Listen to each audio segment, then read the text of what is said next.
Hello, નમસ્કાર વિદ્યાર્થી મિત્રો. હું કાતરિયા ભૂમિકા આપ સર્વ વિદ્યાર્થી મિત્રોનું સ્વાગત કરું છું તમારી પોતાની YouTube channel ocean coaching classes ઉપર.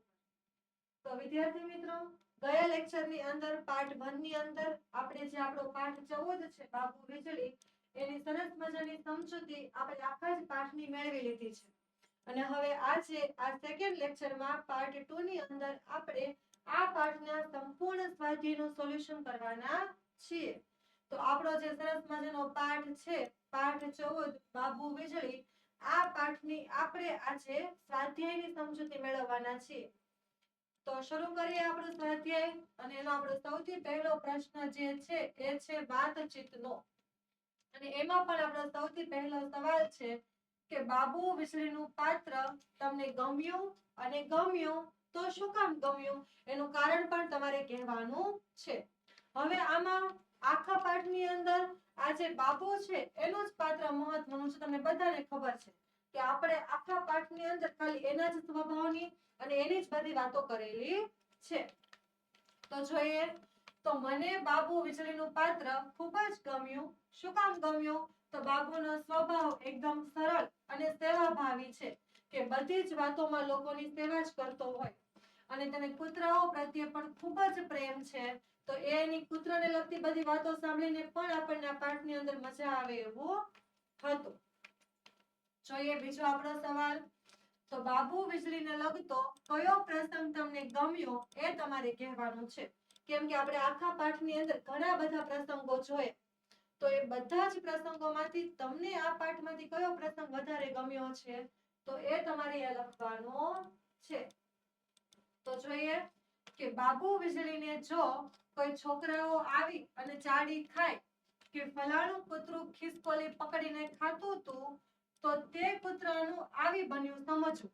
કેમ કે બાબુ પછી એ કૂતરાને પકડી અને એને ખીજાય, અને બાબુ બેઠો હોય ત્યાંથી ઊભો થાય અને જે કૂતરાની ફરિયાદ આવી હોય કે આ કૂતરાએ ખિસકોલીને ખાધી છે, તો એ કૂતરાને પોતે બાબુ શોધવા માટે જાય. એને શોધી કાઢે અને એનું જડબું એક હાથે પકડી અને બીજા હાથે ફટકારે, એટલે કે એના જડબા ઉપર એને મારે. અને એ બોલતો હોય કે ખિસકોલી તો રામને વહાલી હતી, અને તને રામની આંગળીઓના જે ચટાપટા જે છે, જે રામની આંગળીઓના નિશાન છે, એ ખિસકોલી ઉપર નથી દેખાતા. આવી ભલામણો એ બધી કૂતરાને કરતો હોય. અને બાબુ વીજળીને લગતો આ પ્રસંગ મને ખૂબ જ ગમે છે, કે પોતે તો એવું કઈ ખરાબ કે ખોટું કામ કરે નહીં, પણ એના કોઈ પણ કૂતરાને પણ એવું કામ કરવા દે નહીં. જો કોઈ કૂતરો આવી રીતે કઈ ભૂલ કરે તો પણ એ એને સમજાવવાનો પ્રયત્ન કરે. એટલે કૂતરાને પણ એ માણસ સમજતો હોય એવી રીતે એની સાથે વર્તે. ચાલો, આપણો જે ત્રીજો સવાલ છે એ છે કે તમે વાંચવા ક્યાં અને કેવી રીતે બેસો છો. કેમ કે આ પાઠની અંદર આપણને બાબુ કેમ વાંચતો હતો ને એનો ઉલ્લેખ કર્યો છે, કે ઘરની ઓસરી ઉપર બેસે, પાછું ગોદડું ઓઢીને ગોખતો હોય. તો એટલા માટે તમને પણ એવો સવાલ કર્યો છે કે તમને કેમ વાંચવું ગમે, તો તમે ક્યાં વાંચવા બેસો અને પાછા કેવી રીતે બેસો, એના વિશે તમારે કહેવાનું છે. તો જો હું વાંચવા મારા સ્ટડી ટેબલ ઉપર બેસું અને ખુરશી ઉપર હું ટટ્ટાર બેસું, નહીં કે કૂતરાઓ અને ભેંસનું ને ટોળું બનાવી કે ગોદડું ઓઢીને કે એવી રીતે. એટલે અહીંયા તમે જે રીતે વાંચવા બેસતા હોય, જ્યાં વાંચવા બેસતા હોય એના વિશે તમે લખી શકો છો. એના પછીનો સવાલ છે કે તમને કૂતરું પાળવું ગમે, હા કે ના. અને જો હા ગમે તો કેમ, અને ના નથી ગમતું તો પણ કેમ, એવું તમારે રીઝન સાથે જવાબ આપવાનો છે. તો હા, મને કૂતરું પાળવાનું ખૂબ જ ગમે છે.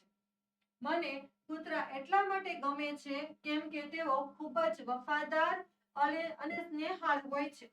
એક વખત કૂતરા આપણા ઘરની જવાબદારી એના માથે લે તો એ કઈ પણ આંચ આવવા દેતા નથી, કેમ કે વફાદાર છે. અને કૂતરા હંમેશા તમારી સાથે રહે છે, અને તમને ઉદાસ જોઈને તરત જ તમારી પાસે આવે છે. તેઓ તમારી સાથે રમે છે અને તે તમને ખુશ પણ રાખે છે. ચલો, એના પછીનો પાંચમો સવાલ. તમે કોઈ ગલુડિયું પાળ્યું હોય તો એના વિશે તમારે જણાવવાનું છે. કોઈ કૂતરાનું નાનું બચ્ચું ગલુડિયું જો તમે પાળ્યું હોય, મોટું કર્યું હોય, એની સાથે રમ્યા હોય, તો એના વિશે તમારે આની અંદર જણાવવાનું છે. તો જોઈએ કે જ્યારે હું નાનો હતો ત્યારે અમે એક લેબ્રાડોરનું ગલુડિયું પાળ્યું હતું, લેબ્રાડોરનું, અને તેનું નામ મેં શું રાખ્યું હતું? તો રોકી રાખ્યું હતું.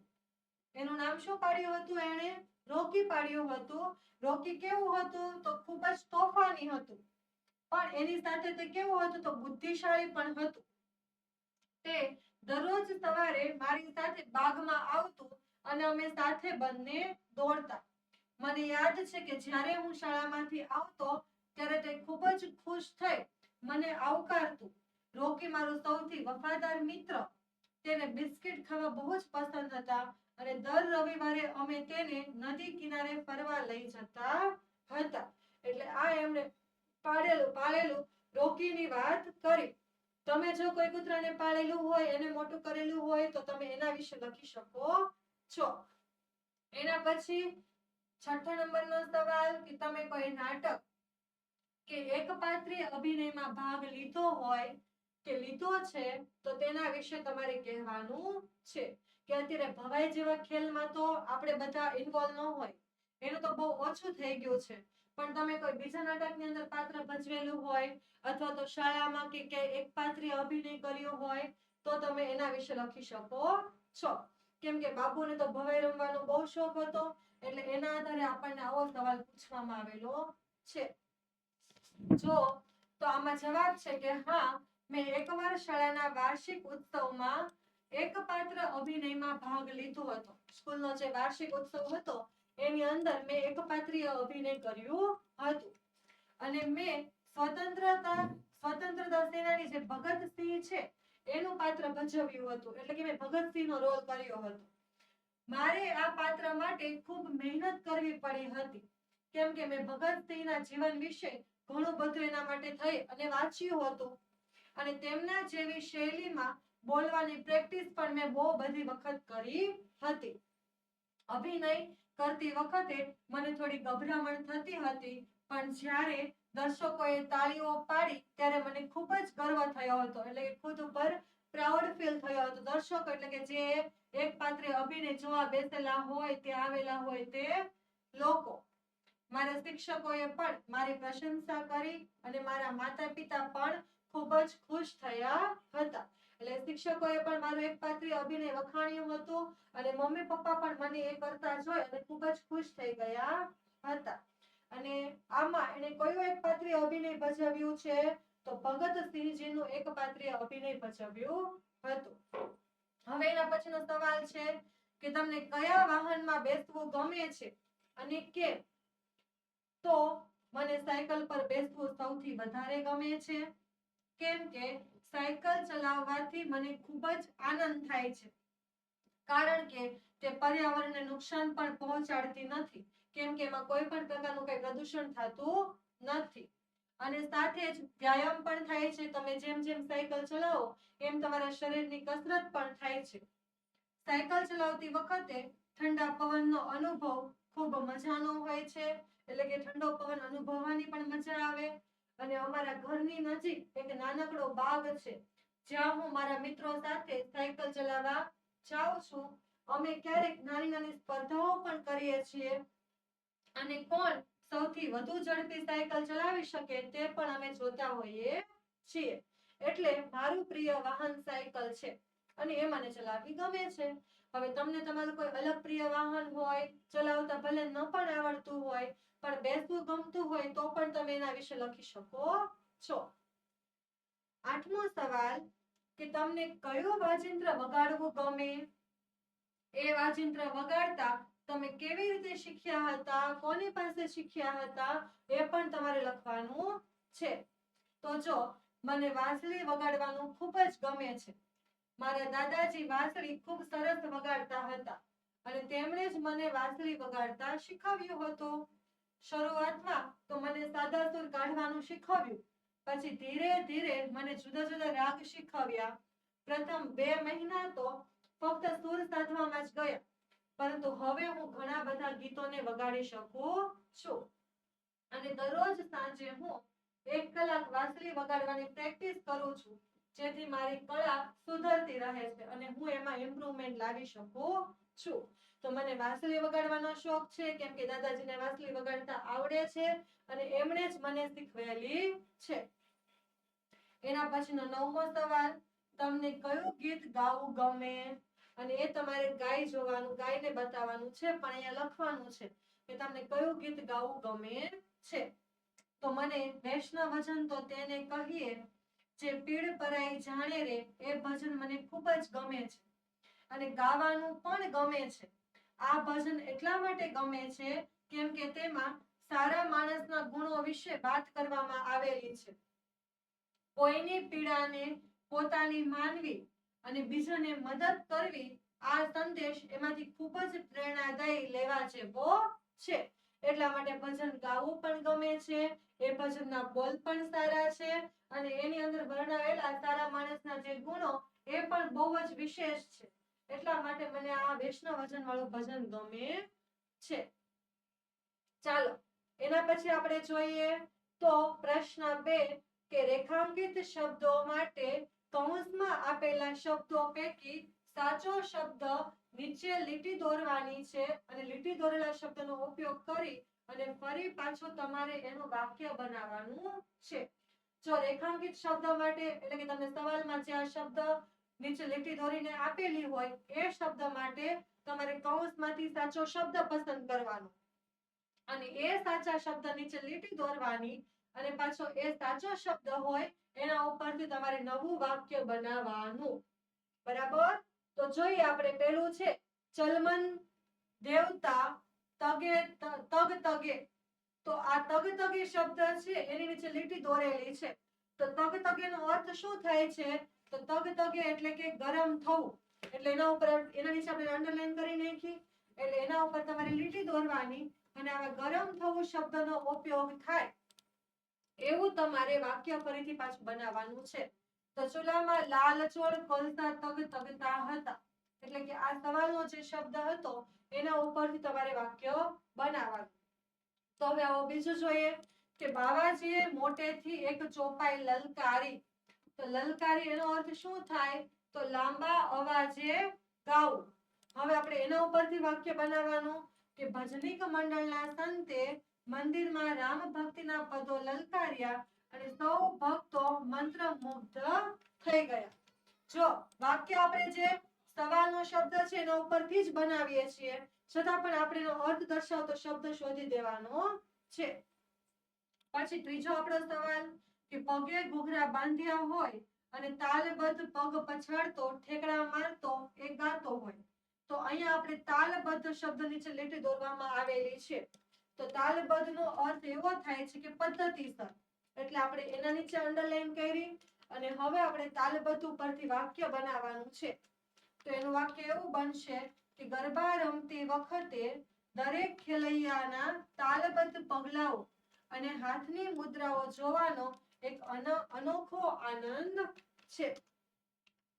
એના પછી જોઈએ તો ચોથો સવાલ કે મહોલ્લાના છોકરાઓને ભેગા કરી ને મોટર કેમ ચલાવાય તેનો કિમિયો તે સમજાવે. હવે જો અહીંયા કિમિયા નીચે લીટી હોય તો આપણે એનો અર્થ શું થાય? યુક્તિ કે એની કઈ રીતે મોટર ચલાવાય એ પ્રમાણે એ કહેવાનો પ્રયાસ કરતો.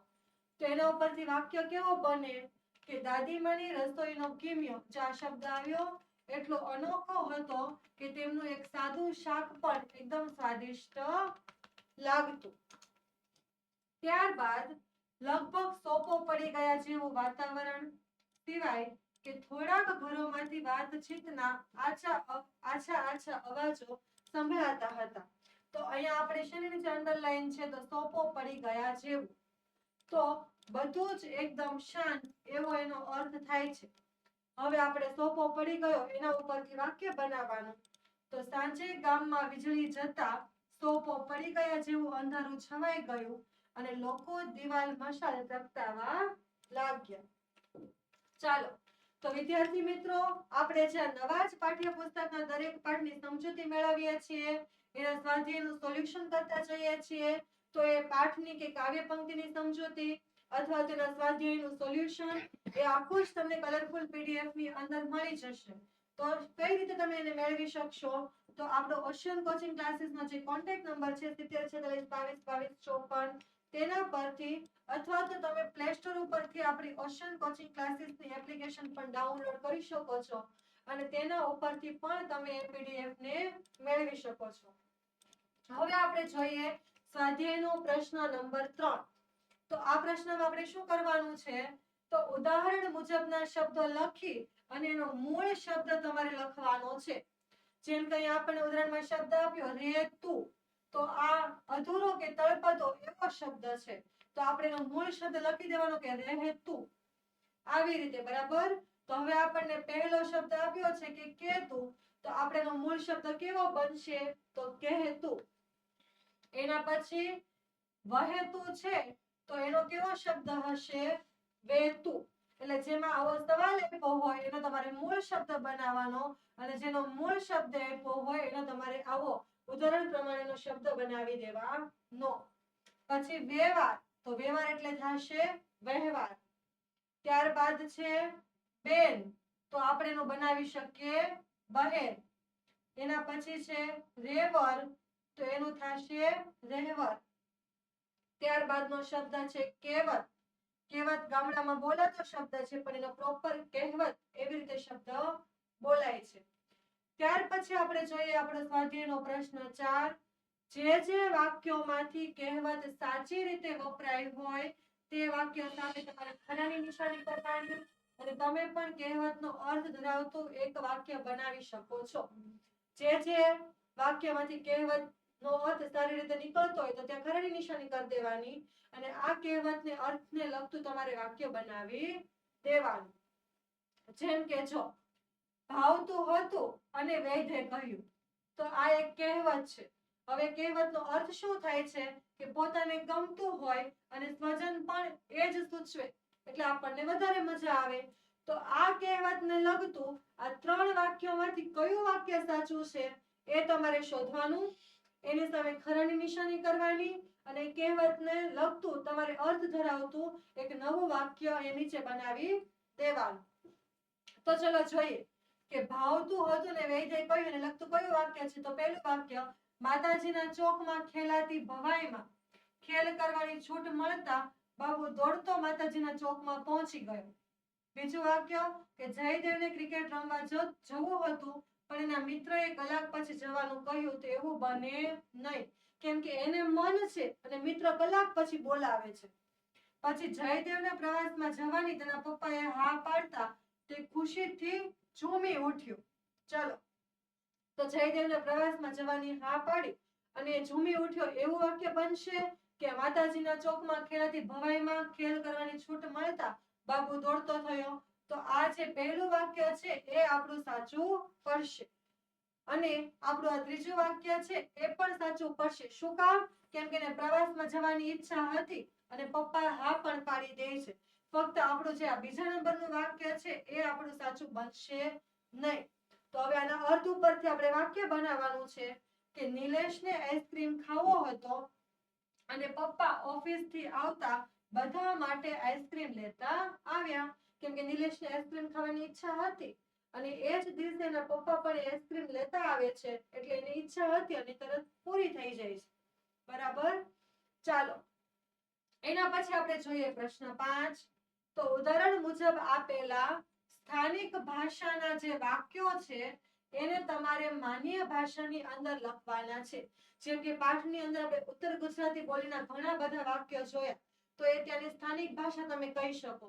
તો એવી રીતે સ્થાનિક ભાષામાં જે બોલાયેલા વાક્યો છે એને તમારે માન્ય ગુજરાતીની અંદર લખી આપવાના છે.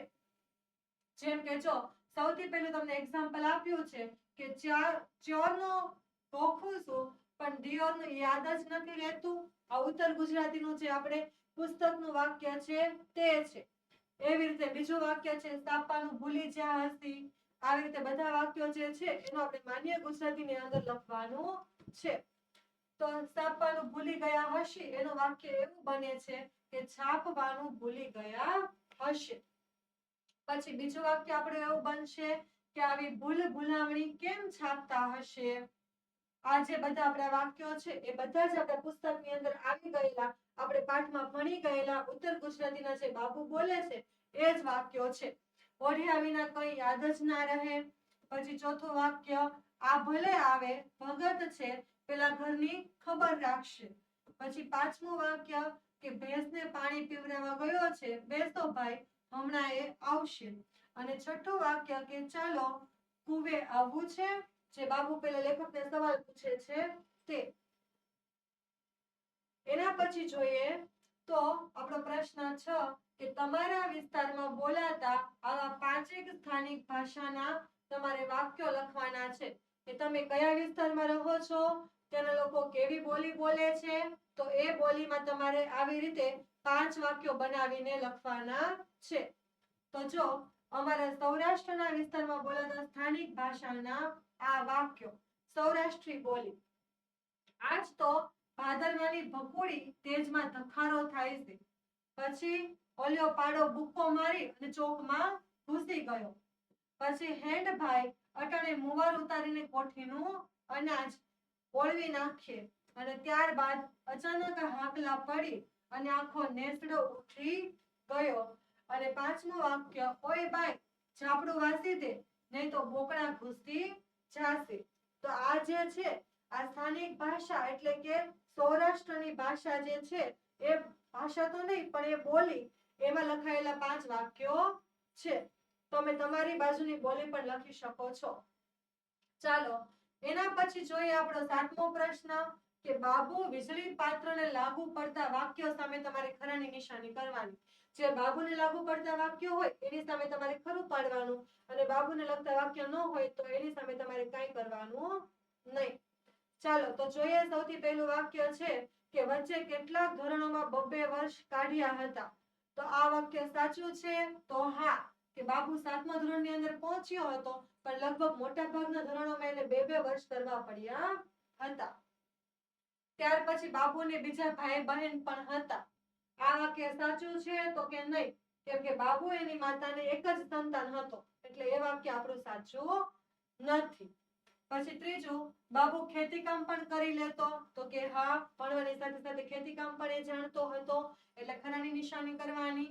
પછી બાબુ ભાગ્યે જ પ્રસાદ લેતો તો નહીં, કેમ કે એને રોજ જ પ્રસાદ લેવા જવું હતું. એને પ્રસાદનો જ નશો હતો પણ બીજો કોઈ પણ પ્રકારનું કઈ વ્યસન હતું નહીં. એના પછીનું વાક્ય છે કે બાબુને કૂતરા બહુ ગમતા તો હા, ઘણા બધા પ્રસંગો પાઠની અંદર આપ્યા છે કૂતરા સાથેના. પછી બાબુ ભવાઈના ખેલમાં જોડાતો, હા, એ સુંદરીનું પાત્ર ભજવતો, સ્ત્રીનું, વીજળીનું. પછી ગામને પાદર કોઈ વાહનનો અવાજ સાંભળી બાબુ ઘર ભણે દોટ મૂકે. ઘર ભણે એટલે ઘર તરફ દોટ મૂકે તો ખોટું. ઘર તરફ નહીં પણ એ વાહન તરફ દોટ મૂકે. પછી બાબુને ઢોલક વગાડતા આવડતું હતું તો હા, એની પાસે ઢોલક હતું નહીં પણ એને વગાડતા આવડતું.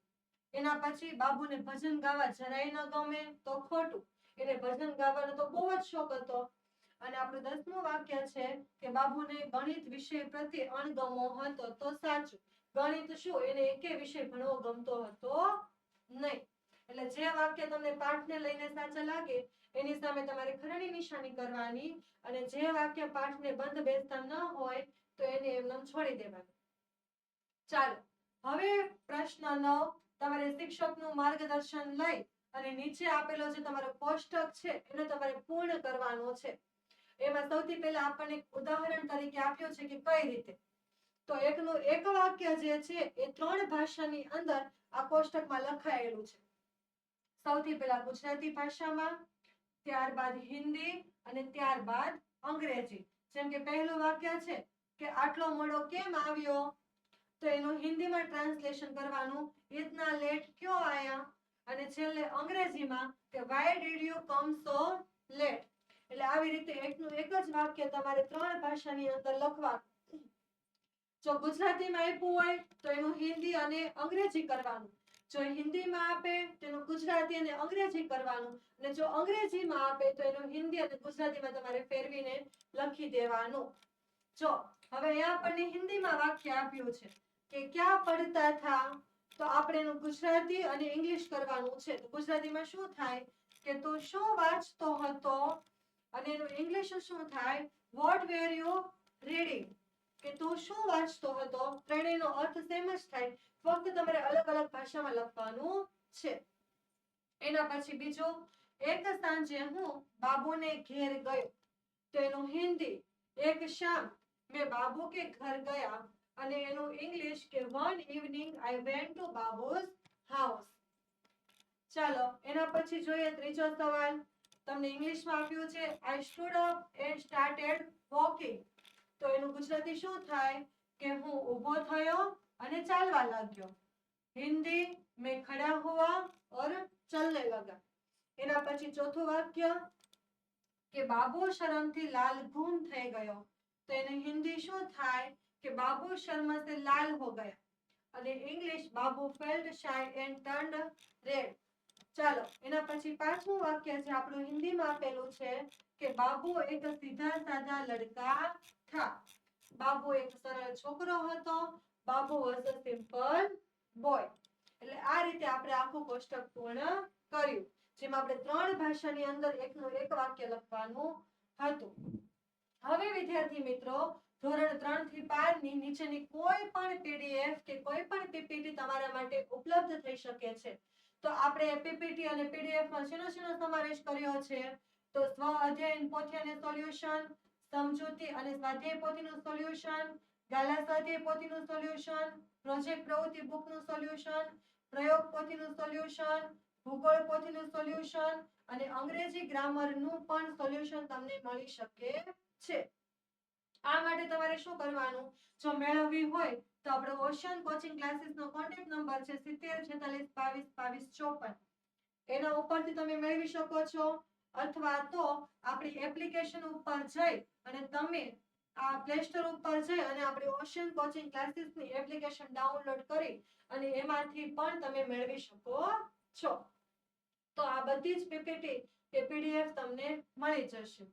હવે આપણો પ્રશ્ન 9 કે આપેલા મુદ્દાઓ માટેની વિગતો તમારે નોંધવાની છે. જો સૌથી પહેલો મુદ્દો છે કે વાંચેલું યાદ રાખવા માટે. હવે વાંચેલું યાદ રાખવા માટે સૌથી પહેલા તમારે એવું લખવાનું કે બાબુ શું કરતો હતો, એટલે પાઠના આધારે. પછી તમે શું કરો છો એ તમારે તમારા વિચારો લખવાના, અને તમારો મિત્ર શું કરે છે એ તમારે એને પૂછી અને એ લખવાનું. એટલે આ કોષ્ટકને તમે તમારે આધારે ભરી શકો છો. જોઈએ તો બાબુ શું કરતો હતો એ તમે આમાંથી ભરી શકો છો, પણ તમે શું કરો છો અને તમારો મિત્ર શું કરે છે એ તમે તમારે આધારે લખી શકો છો. તો સૌથી પહેલો સવાલ છે કે વાંચેલું યાદ રાખવા માટે બાબુ શું કરતો હતો? તો બાબુ ગોદડું ઓઢી અને ગોખવા બેસતો હતો. એ પોતે ગોખે, એકનું એક વાક્ય વારંવાર બોલી અને યાદ કરવાનો પ્રયત્ન કરે. તમે શું કરો? તો હું સમજીને યાદ રાખું અને વાંચેલું યાદ રાખવા વારંવાર તેનું રિવિઝન કરું, એટલે કે પુનરાવર્તન કરું. તમારો મિત્ર શું કરે? તો સમજીને યાદ રાખવાનો પ્રયત્ન કરે, પરંતુ કોઈ વિષયમાં ન આવડે તો વારંવાર વાંચીને તેને ગોખવાનો પ્રયત્ન કરે. એના પછી બીજો સવાલ આપણે જોઈએ કે નવરાશના સમયે બાબુ શું કરે? તો બાબુ નવરાશના સમયે ભજનોની રમઝટ બોલાવે, રમઝટ જમાવે. મને શું ગમે? તો મને ચિત્રકામ કરવાનું ખૂબ પસંદ હોવાથી નવરાશના સમયે હું શું કરું છું? તો ચિત્ર દોરું છું.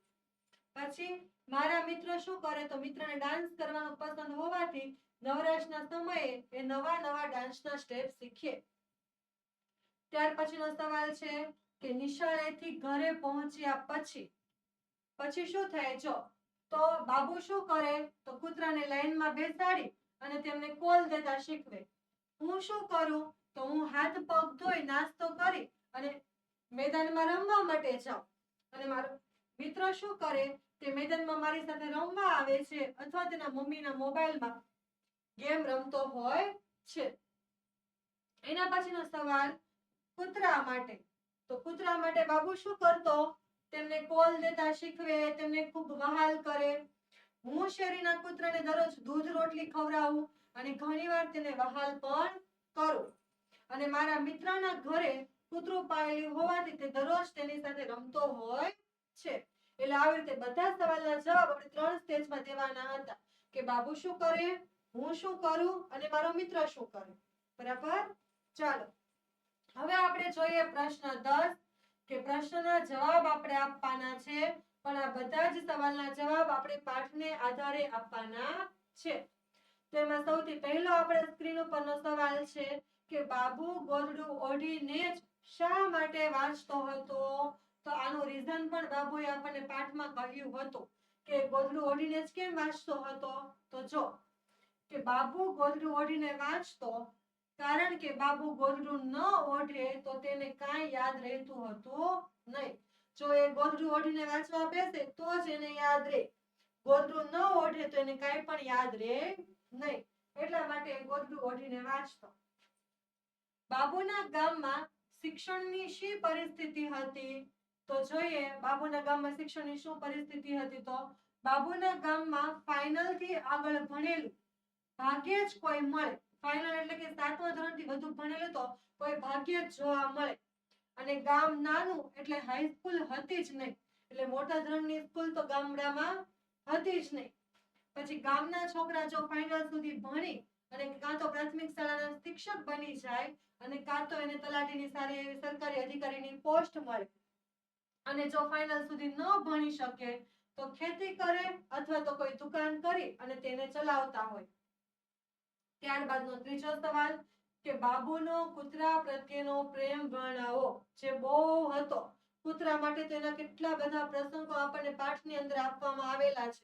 કૂતરાને બધાને ભેગા કરે, એને સાથે લઈને બધી જગ્યાએ ફરે, કોલ દેતા શીખવાડે, કૂતરી માટે બધા પાસે બધી વસ્તુ ઉઘરાવા જાય, શીરો બનાવે, ખવડાવે.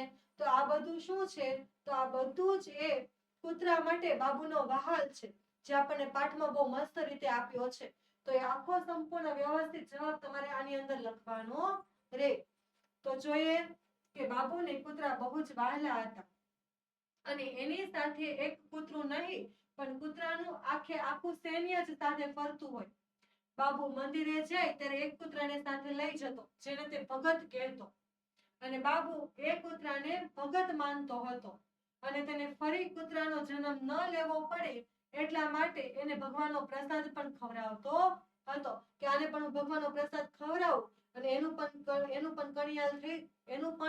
કલ્યાણ થઈ જાય, તેને ફરી પાછો કૂતરાનો જન્મ લેવો પડે નહીં. અને આખા મહોલ્લાના કૂતરાની એક ખાસિયતો જાણી રાખતો હતો કે કોની શું ખાસિયત છે, કોને કેવી ટેવ છે, કોણ કેમ છે. એક કૂતરાના શરીર પરથી ઈતરડી વીણતો. કોઈ કૂતરી જો એ વિયાણી હોય, બચ્ચાને જન્મ આપ્યા હોય તો મહોલ્લામાંથી લોટ, ગોળ, ઘી આ બધું ઉઘરાવી લાવતો અને તેનો શીરો બનાવી અને તે કૂતરીને ખવડાવતો. એ કુરકુરિયાને કતીલા કહેતો અને જન્મતાની સાથે જ એ 2 રૂપાળા કતીલા જે હોય એને ઉપાડી લાવતો અને એક કતીલા નાના હોય ત્યારથી એમને કેળવતો. અને કોઈ જો અજાણ્યું કૂતરું આવી ચડે તો એની પાછળ કેમ પડવું, એની પાછળ કેમ દોડવું, એની આબેહૂબ એ બોલતો અને દોડીને પણ એ બતાવતો. અને કૂતરાઓને શીખવતો. નિશાળેથી આવ્યા પછી ઘરના પગથિયા પાસે કૂતરાને લાઈનમાં બેસાડી અને એને કોલ દેતા એ શીખવતો. એટલે આવી અવનવી મસ્તીઓ એ કૂતરા સાથે કરતો. હવે ચોથો સવાલ છે કે બાબુના ઘરની ગોઠવણ કેવી હતી? લેખક અડધો કલાક બાબુના ઘરે એની વાટ જોવા માટે બેસે છે ત્યારે આખું એનું ઘર જોવે છે. તો એના ઘરની ગોઠવણ કેવી હતી એવો સવાલ આપણને પૂછેલો છે. તો જો બાબુનું જે ઘર છે એ કેવું હતું? તો ચોખ્ખું ચણાક હતું, એટલે બહુ સાફ સુથરું ઘર હતું. એટલે આવો બાબુના ઘર વિશે લખે છે કે બાબુનું ઘર કેવું છે? તો ચોખ્ખું ચણાક હતું. પછી એમાં તાંબા પિત્તળના જે વાસણો હતા એ માંજી સાફ કરી અને ચળચળાટ કરી અને અભરાઈઓ ઉપર ગોઠવેલા હતા. પાણિયારાની ફરતે દિવાલ પર ચળકતી વાડકીઓ માટી વડે ચોંટાડેલી દેખાતી હતી. એટલે પારિયાણું હતું એની ફરતે જે દિવાલ હોય એમાં ચળકાટ ધરાવતી જે વાડકીઓ હોય એ માટી વડે ત્યાં ચિપકાવેલી હતી.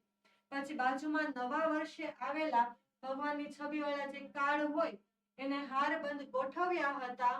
એમાં કયા કયા ભગવાન હતા? તો શંકર, ગણપતિ, સરસ્વતી, અંબાજી, દત્તાત્રેય, રામકૃષ્ણ આ વગેરે દેવીઓના કાર્ડ. દરેક દેવ દેવીના કપાળ ઉપર કંકુનો ચાંદલો પણ જોવા મળતો. ઘરમાં કંઈ જ રાચ રચેલું નહોતું, એટલે કે એટલી બધી ખાસ વસ્તુઓ હતી નહીં, છતાં ઘર ભર્યું ભર્યું લાગતું હતું.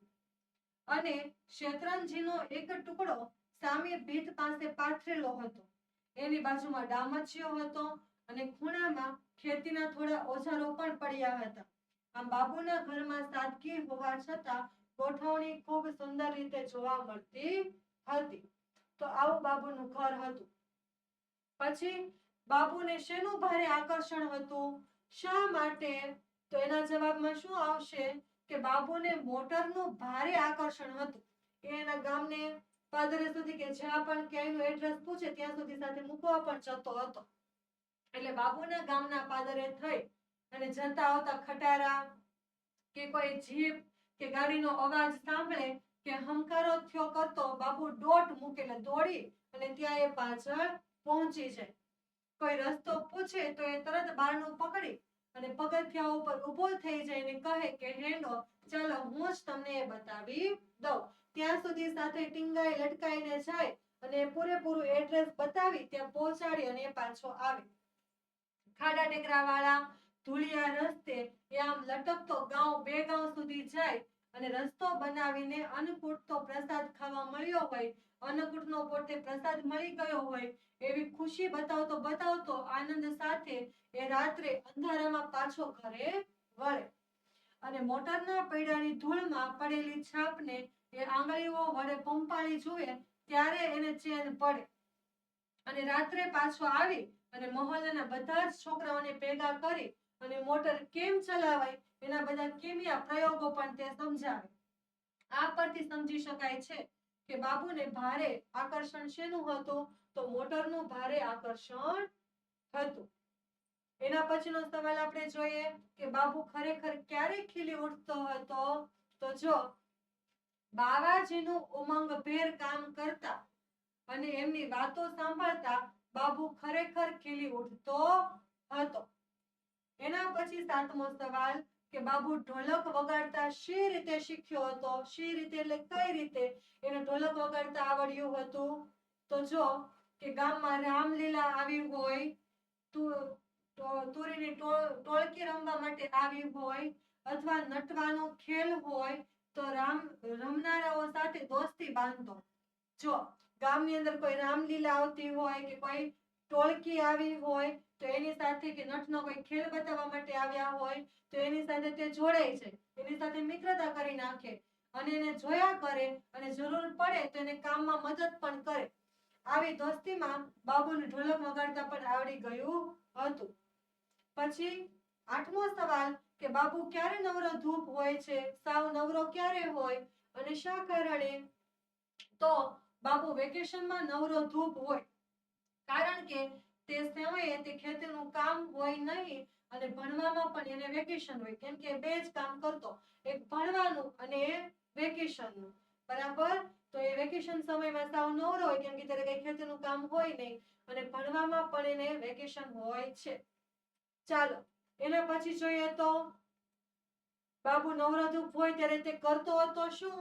તો એ તમારે લખવાનું છે કે બાબુ જ્યારે નવરો ધૂપ હોય ત્યારે ઘરનું થોડું ઘણું કામ કરાવે, પછી મંદિરમાં બાવાજી પાસે ગપાટા મારતો અને હમકરો જોવા ગામની ભાગોળે હનુમાનની દેરીને ઓટલે બેસતો અને રાત્રે પાછો ભજનની રમઝટ જમાવતો અને પોતે પણ એમાં ભજનો ગાતો. 10મો સવાલ બાબુનું મોઢું ક્યારે પડી જતું અને શા માટે? તો જોઈએ આપણે કે લેખક જ્યારે રેલગાડીમાં બેસી અને વડોદરા પરત જાય ત્યારે તેમને મૂકીને પરત ફરતી વખતે બાબુ વહેલા પાછા આવજોની બૂમ મારે અને રેલગાડી ઉપડે ત્યારે એકલા પરત ફરતી વખતે બાબુનું મોઢું પડી જતું. લેખક એમના મિત્ર જેવા હોય, બધી બાબતમાં એમની સાથે સાથે ફરતા હોય એટલે એ જ્યારે પરત વડોદરા પાછા ફરે અને આ બાબુ એને વળાવવા માટે જાય અને તરત પાછા આવજો એવી બૂમ પાડે અને વળતા એકલા ધીમા પગે પાછું આવવું પડે ત્યારે એનું મોઢું પડી જતું, એને ગમતું નહીં. ચાલો હવે છે આપણો પ્રશ્ન નંબર 11 કે પોષ મહિનાના છેલ્લા દિવસો આછા અવાજો સંભળાય, ફકરાનું ભાષા સૌંદર્ય માણો અને આ રીતે આપેલ વિગતોનું વર્ણન તમારે લખવાનું છે. કે આ જે આખો પેરેગ્રાફ છે તમારે ફરી એક વખત વાંચવાનું છે અને એ પ્રમાણે તમારે તમારા ગામની સવાર વિશે પણ લખવાનું છે. જે તમને પૂછ્યું છે એ પ્રમાણે તમારે લખતું જવાનું છે. તમારા ગામની સવાર વિશે તમે તમારી રીતે પણ લખી શકો છો. તો પહાડ પાછળથી સૂરજ દાદા આકાશમાં ધીમે ધીમે ઊંચે ચડવા લાગ્યા અને મારા ગામમાં સવારનું અજવાળું ફેલાવા લાગ્યું. કુકડાના કુકડે કુક સાથે ગામના લોકો પથારીમાંથી ઉઠવા લાગ્યા. બહેનો અને માતાઓ વહેલી સવારે ઉઠી અને ઘરકામ કરવા લાગી. આંગણામાં રંગોળી પૂરી અને બહેનો રોજિંદા કામ કરવા લાગી. ખેડૂતો પાથું બાંધી અને ખેતરે જવા માટે નીકળ્યા. ગામના ચોકમાં વડીલો ગામની સુખ સગવડની વાતો કરવા માટે બેસી ગયા. પછી ગોવાળભાઈ ગાય ભેંસને હાંકી અને ચરવા માટે લઈ જાય છે. નાના છોકરાઓ સ્કૂલની બેગ લઈ અને નિશાળે જવા માટે નીકળ્યા. વિવિધ ઝાડ ઉપર પક્ષીઓ કલરવ કરી રહ્યા છે. પછી લીમડા પીપળા વડની છાયામાં કૂતરાઓ આરામથી બેઠા છે. ખેતરોમાં લીલાછમ પાક લહેરાય છે. ગામની સવારની તાજી હવા અને પંખીઓનો સરસ મજાના કલરવથી મન ખુશાલ થઈ જાય છે. તો આવી રીતે અમારા ગામની સવાર આવી સરસ મજાની હોય છે. પછી તમારે લખવાનું છે આથમતી સંધ્યા. તો આથમતી સંધ્યાનો નજારો કેવો તમને જોવા મળે? તો સાંજના સમયે સૂરજ દાદા પશ્ચિમમાં ઢળવા લાગ્યા અને આકાશ લાલ અને નારંગી રંગથી રંગાઈ ગયું. દિવસભર કામ કરીને થાકેલા ખેડૂતો હાથમાં દાતરડું કોદાળી લઈ અને ઘરે પાછા ફરી રહ્યા હતા અને ગામના મંદિરમાં ઘંટનાદ થવા લાગ્યો હતો અને આરતીના સુર સંભળાવા લાગ્યા. પછી ગાય ભેંસો પોતાના ધણમાંથી પાછી ફરી રહી હતી. જે ગોવાળને ચરવા લઈ ગયા હોય ત્યાંથી પાછી આવતી હતી અને તેમના ગળામાં બંધાયેલા ઘૂઘરા એ વાગી રહ્યા હતા. પછી બાળકો ગામની ભાગોળે ક્રિકેટ રમતા રમતા ઘરે જવાની ઉતાવળ કરી રહ્યા હતા અને મહિલાઓ ઘર આંગણે બેસીને દિવસભરની વાતો કરી રહી હતી. ચૂલા પર ચડેલી રસોઈની સુગંધ ગામભરમાં ફેલાઈ રહી છે અને આકાશમાં પંખીઓના ટોળા પોતાના માળા તરફ પરત ફરી રહ્યા છે. ધીમે ધીમે અંધારું થવા લાગ્યું અને તારાઓ ચમકવા લાગ્યા. ગામમાં થોડી થોડી વધારે દીવાઓ પ્રગટાવા લાગ્યા અને આથમતી સંધ્યાની ઠંડક અને શાંતિ મનને સુકૂન આપે છે. એ શાંતિ અનુભવાય છે. તો આવું જે છે એ ગામનું દ્રશ્ય છે સાંજનું. બરાબર? એટલે ગામડાની સવાર અને ગામડાની સંધ્યા એટલે કે સવારનું દ્રશ્ય અને આથમતી સંધ્યાનું દ્રશ્ય એ બંનેનું તમારે લખવાનું હતું. હવે 12મો પ્રશ્ન. હું બેઠો ખૂણામાં ખેતીના થોડા ઓજારો પડેલા.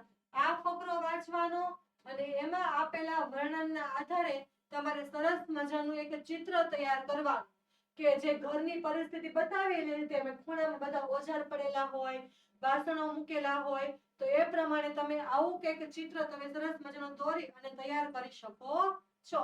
બધા માતાજીના ફોટા ઉપર અભરાય પછી પાણીયારું આવું બધું તમે દોરી શકો છો.